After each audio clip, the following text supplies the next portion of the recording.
104.5 The Team, your home for New York sports. Time to find out what exactly is going on with the Giants. Jordan Ranaan, he covers Big Blue for the Mothership and ESPN.com. Jordan, man, as I look through the moves, let's start with the original big move of the offseason, bringing in Brandon Marshall. What kind of effect do you think this will have on the Giants? It should help their offense. I mean, I know he's a big name. I'm not sure he's a total difference maker to the degree that some people believe. I mean, he's 32, going to be 33. It's coming up sort of a down year. I understand he had no quarterback, but he's a good complementary player, and I think that's what the Giants are getting here. They're not looking for that Brandon Marshall from 3, 4, 5 years ago. I don't think that's realistic at this point.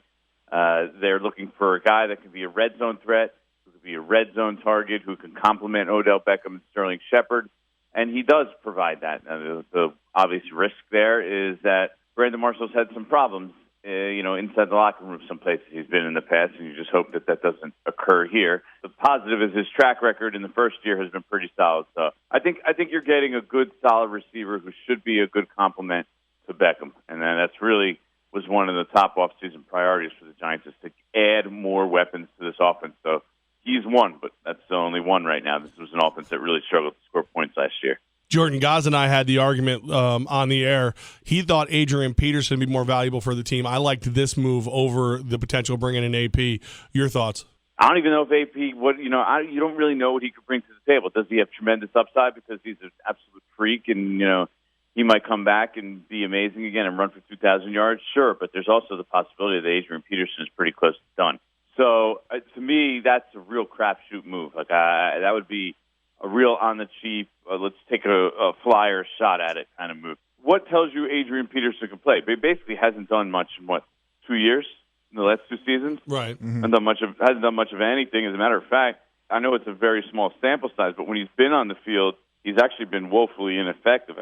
Would he average 1.9 yards per carry this year or something? There's definitely concerns for me. When you're talking about a 32-year-old running back, or he's over 30, whatever his exact age is, I just don't know what to expect. Now, do I think it's a terrible move? No, absolutely not, because if it's for the right price, you could, hope that that the Adrian Peterson that came back from tearing his knee ran for 2,000 yards next season, and he does something crazy like that there's always that possibility, because he is that freakishly amazing physically. So, and also the fit with the offense just is not that solid. Adrian Peterson's a guy. Something like 98% or 90-something% of his runs have been out of regular formation. The quarterback under center in the Giants last year, they ran like 70% with the quarterback in the shotgun. So I don't know. I don't know how much of a fit that is he would be for the offense. They'd have to make some major changes to the offense probably, or Adrian Peterson would have to make some major changes to his game at 30-plus years old, which is not the easiest thing to do in the world. One of the concerns may have been Brandon Marshall was the overall money they were going to have to pay, especially looking at the contracts now wide receivers are getting. How surprising is it, one, that Marshall's price tag was that, and why was it that? Is it all about that Showtime show he's going to do? No, it's more, first of all, the market for wide receivers isn't what everyone thought it would be. Like Alshon Jeffrey, 1 year, $14 million. Come on, it wasn't 1 year, $14 million. It's 1 year, $9.5 million. Nobody got over $10 million as a receiver. A lot of the guys got less than expected. And you're talking about a guy who's 32 years old. What do you think the market? I mean, sure, he said he could have got more money, but the market for Brandon Marshall would not have been crazy. He's a 32-year-old receiver who's on his 5th team in 11 years. Okay, great players don't just go to play for 5 teams in 11 years for no reason. So he's not a guy you just sign big money and say, oh, we're all good there. He's a great player. There's obviously other things that come with the package when you're talking about Brandon Marshall. So, he could have probably squeezed another $1 million or $2 million out of the market, whatever it was. But, he's the 32-year-old wide receiver. So the market is about, what it was. What did he get? $4.5 million a year, something like that. What was he at? 2 for 12 or whatever it ends up being? It's essentially a 1-year deal, yeah. Jordan Ranaan with us right now. Of course, he covers the Giants for ESPN, ESPN.com. Jordan, the DJ Fluker move, is this going to be enough to fix that offensive line? I mean, DJ Fluker is going to, when that deal comes out, it's going to be somewhere along the lines of 1 year, $2 million. I don't know if, and then with, incentives, you could get up to 3. I don't know if you've been watching what the market is for guards this year. An average guard, above average guard, is getting $8-9 million. So that should tell you what people around the league think of DJ Fluker right now. So if you're hoping that DJ Fluker is all of a sudden the answer to your offensive line, I think that's you're being extremely hopeful for something to happen. We've been called that before. Yeah, extremely optimistic and rosy. Eternal optimist. If you think that's the ultimate answer, DJ Fluker's here, your offensive line problems are solved.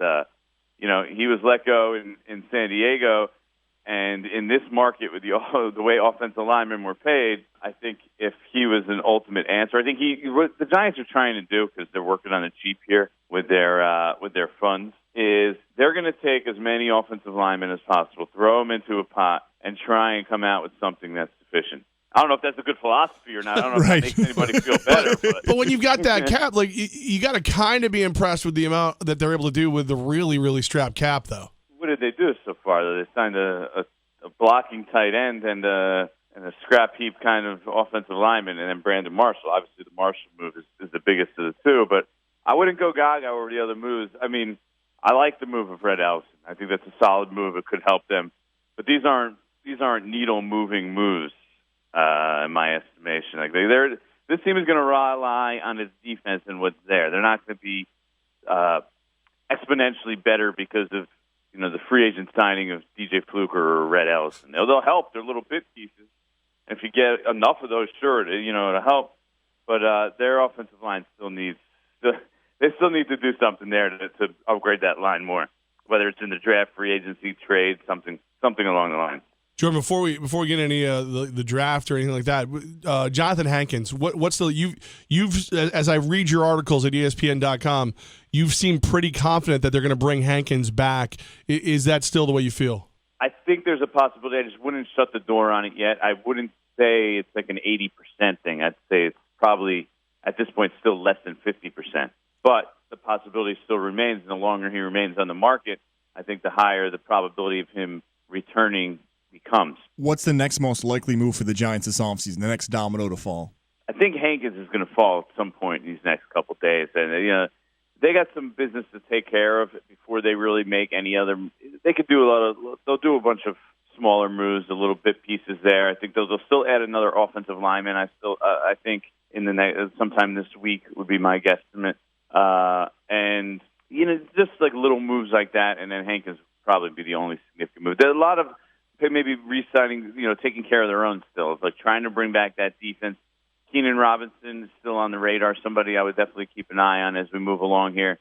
He's sort of gauging what's out there for him, and I think they're going to come back and see if they can work something out and there's be something reasonable. Look, he wants to come back to the Giants, and they would like to have him back because that's a guy who fills a specific role. If you look at their linebackers last year, he played the second most snaps out of any linebacker, and even though he wasn't a starter, he played, I think it was a little over 60% of the snaps, and it was like 1 or 2% less than Jonathan Casillas. So he played a significant role last year, and they don't really have anybody else that can fill that role as sort of a pass cover type linebacker, a speedy nickel linebacker. So I think he serves a role. I think that's something you should keep your eye out for in the next couple of days.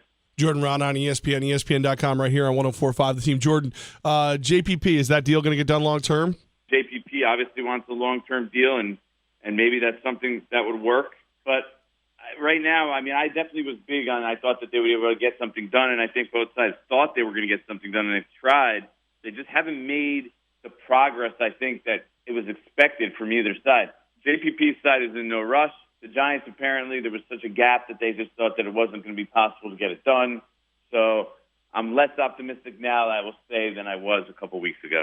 All right, Jordan, I appreciate you, man. Jordan Ranaan, ESPN, ESPN.com. It gave me a break from Goz's orange tears all day because Cuse didn't make the tournament. It's been a tough day. Oh, I know. Please, if I was on Twitter yesterday, and I was out, and I was like, oh, my God. It was my timeline, because everybody in the media, by the way, went to Syracuse, right, was filled with Syracuse whiners because, they haven't gotten any breaks over the Never. years. Stop it. Poor old Syracuse. The world is against Syracuse. No, stop it, you two. Jordan, man, wait, actually, you didn't hear the pecking order of, hate for everybody picking on teams. It goes Duke and then Syracuse.